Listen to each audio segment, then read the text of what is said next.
Oh, hey! Welcome to the Dutch Oven, the only talk show shot in my bedroom. But today we take a little bit of a field trip. We get to talk with a really wonderful dude who's a really talented musician. Check it out. I hope you like it as much as I do. We are live from Milky Way, Melkweg, as they call it here in Amsterdam. And I have the sincere pleasure of getting to sit with one of my great heroes. This is TAJAI. You might know him from the Mighty Souls of Mischief, as his alter persona Rap Noir, or from the greatest hip-hop group of all time, HIEROGLYPHICS. So yes, TAJAI. I know that you back home in the Bay Area are a professional architect as well. And Amsterdam has some very unique architecture, a lot of stuff kind of at weird angles. What are your impressions of Amsterdam architecture? Oh, it's incredible, and I think that it's interesting how you see it evolve over time. Like you see the different buildings move throughout the years. I think part of the reason for standardization makes sense from a capitalist perspective because, hey, you can make all doors the same size and height. You can make sure all the pieces of the wall, sheetrock and stuff are the same height. But it also makes it so that there's a lot less character in buildings because things are all, unless you have a luxury client or something like that, yeah, everything is standardized. Like the Emeryville. Yeah, well, I mean, we talked about this on tour. The entire nation looks like Emeryville, right? And we used to go places and we'd be excited about the architecture, the food, the local culture. And now everywhere it looks like Emeryville, man. If there's Home Depot and IKEA, like it is all like this sort of taupe paint and what is that? The sort of fake Spanish tile roof type thing. Yep. So it is great to go to places that are, compared to American standards, ancient, right? And see how it has evolved over time. Because I think that architecture is a carrier of human character. Like it holds not character, but a culture, right? It holds culture. So it's one of those things that we remember societies by. And so seeing the different places' architecture and how it's evolved is always a great just indicator of what the important things were to that to that culture and how lifestyle was. Yeah. 400 years ago, 300 years ago, it's Yeah, the preservation of it is really interesting here because, like, sometimes the historical buildings, you're not allowed to do anything to the front, and they can do anything you want behind it. Yeah. So you'll see, like, just a wall that's being, like, propped up by, sticks and stuff, and they're, like, waiting to do the entire... But that's cool. I mean, that is a respect and reverence for history, and it is also respect for how lifestyle changes. So keeping the facade while changing the interior makes it so that we can have the best of both worlds. The other day I was going through like an 80s kind of thing, listening to like Kid and Play and like the Fat Boys and all this kind of ultra retro stuff. And there's always cycles in culture as far as like what's popular and stuff. It comes back. Do you think there's any possibility of like that end of hip hop coming back? I mean, well, the Kid and Play and Fat Boys, there were groups. You could tell they rehearsed and worked together by the way they went in and out with rhymes.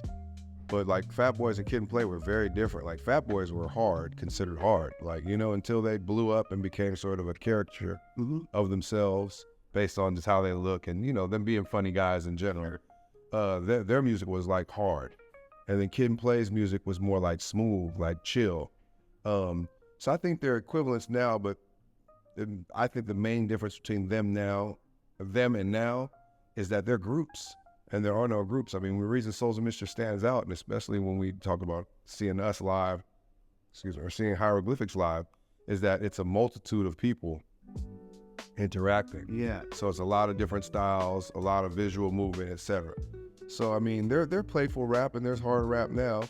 It's just not done in a group setting. Like you might see a super group, like two big acts come together for a track or maybe even for a project. But when you think about the Fat Boys and just how much they had to rehearse and work together and go in and out with each other and all that, you don't really see that except from people like Smith and Wesson, like people who are from that era, or, grew up on that stuff. Souls of Mischief, I guess with Lords of the Underground, There are no groups. Yeah. And it's because I think an artist is easier to control. An artist is easier to move around. I mean, Black Hippie kind of did it, but they didn't have multiple projects or anything like that. So that I say that would be the main deal. Like there aren't even duos. Like think about new rappers. There aren't even groups that come out. Maybe ear drummers, and ear drummers you could say might be like Kid and Play. Sure. You know what I mean though? Like party smooth music and two different guys. But aside from that, like there are no groups. That's the big difference. Now, this might be a little bit of a controversial kind of thing to talk about, but in the world of comedy, which I'm a big fan of, when people say like, oh, my wife, she's so crazy, or being on an airplane is crazy because of this, it's like kind of hack. And one of my favorite things about Souls and Hieroglyphics is like the wide variety of stuff, you know, songs about people sleeping on their couch, trying to catch a cab. It's not just like, is this song gonna be about girls, drugs, or money? Like, that hack kind of thing. How do you guys have so characteristic songs and so unique songs in a world of... Well, it's interesting that you said girls, drugs, and money. Our lawyer and manager, Michael Ashburn, he used to say to us, man, there's going to be girls, drugs, and money everywhere you go. So there's no need to take it with you. And that's, you know, a sage advice from a guy who's been managing since probably the 70s. But so I think what he's saying is that shit's everywhere, right? So it's like, it's not the most interesting thing, right? It's everywhere. But that doesn't mean we don't touch on relationships or we don't touch on getting high or all that kind of stuff. But humans are dynamic beings, and I think that it's more important to show more sides of you than to just really give people what they're used to. I mean, a lot of people do that because that's what they're trained to do, or that's what they feel like. It's also people's motivation, right? Our motivation is to show all the different facets of our lifestyle, our lives, not lifestyle, but our lives. So our lives don't just revolve around those three things. Like I said, they're everywhere. So we might as well touch on all kind of stuff, clothes, parent-child relationship, whatever. I mean, movies aren't just about one thing, right? I mean, but there is an action movie genre, right? And that genre is huge. Yeah. Right? It's huge and entertaining. So I'm not going to knock people who that's what their life consists of, or that's what their subject matter consists of. But we all know that's not all that life consists of. Let's talk a little bit about the independent music world, because I mean, everyone is seeing the massive change. Like, I have a band, we use DistroKit. I don't have to have a distributor. And Hieroglyphics Superior has been operating since like the late 90s, I think. What is the role, in your opinion, of a record label in 2024? A record label has always just been a bank, but also a bank with connections. So you might know good directors, you might know program directors at radio, you might know people who can get you on soundtracks, so what are they called, music supervisors and all that kind of stuff. But your management is supposed to know that stuff too. So a record label in 2024, I guess, would serve the same purpose, but we have so many hacks with regard to technology and the fact that you can have the same distribution as anybody else, by just paying a small fee is making it so that the labels are kind of obsolete. However, the issue I think also is that the distribution the pay is so, it's not commensurate with what you're generating, that it's kind of, it makes you want to seek a new paradigm to get your music to people. Now, I mean, it's too far gone, right? Subscription music, can't beat that, right? Having every single record.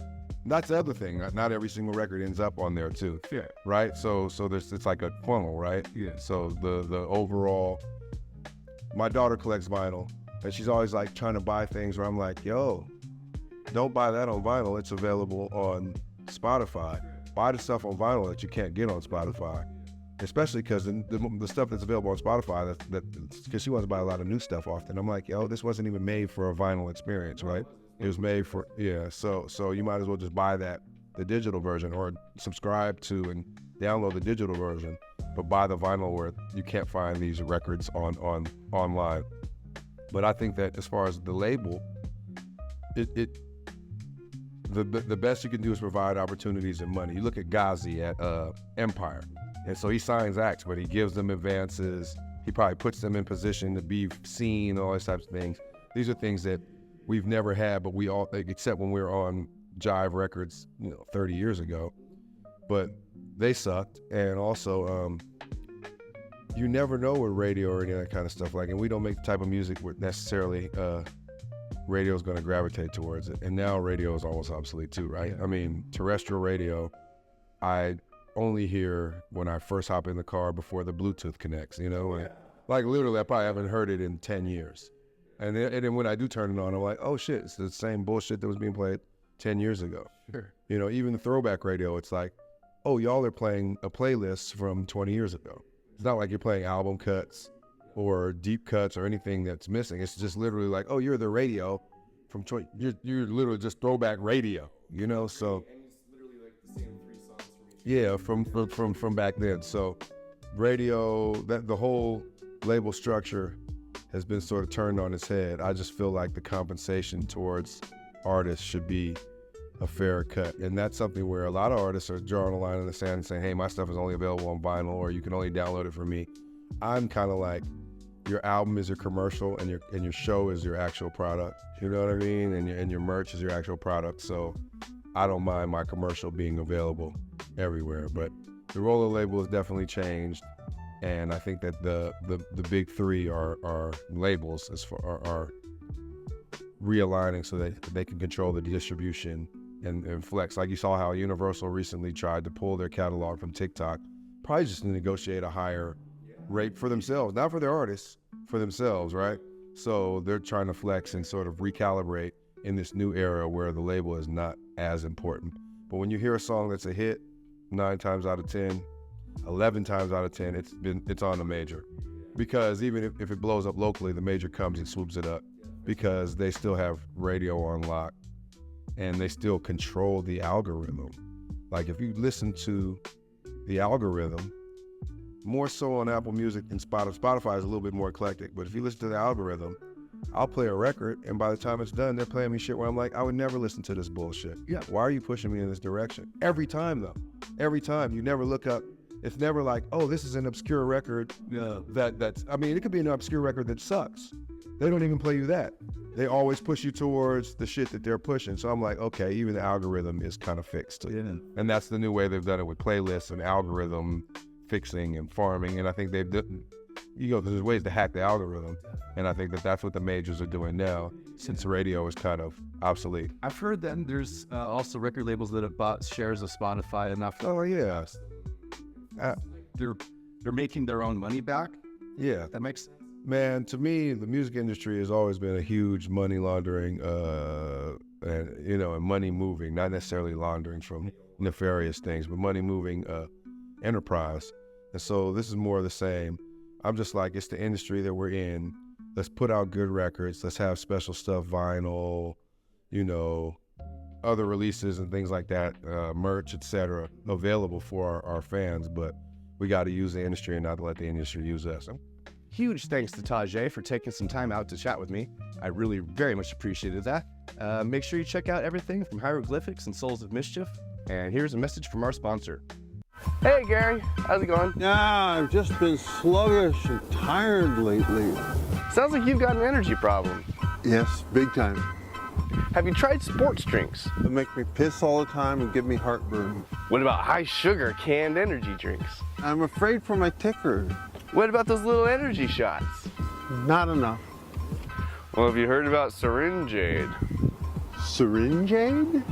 Syringeade's the newest energy product. It's got electrolytes, metabolites, gigabytes, cock throbites. It's got the energy inside to release your inner beast. That's real egghead stuff. Yeah, is it dangerous? Dangerous? Don't be a weenus. Take it intravenous. I hope this works.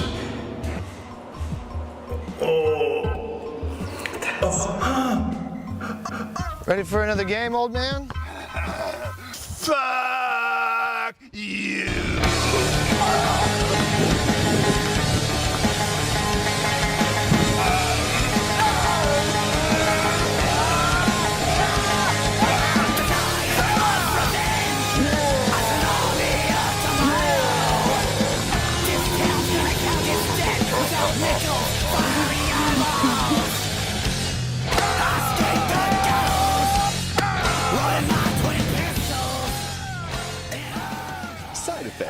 include diabetes, unibrow, anal gout, razor teeth, eye bulging, hematomic farts, involuntary circumcision, bestiality, toy-toed toes, vociferous quantum clink punts, rainbow vomit, insane in the membrane, insane in the brain, prophetic Tourette's, and ripping an arm off your own son and hitting his head with it so hard that his head pops off.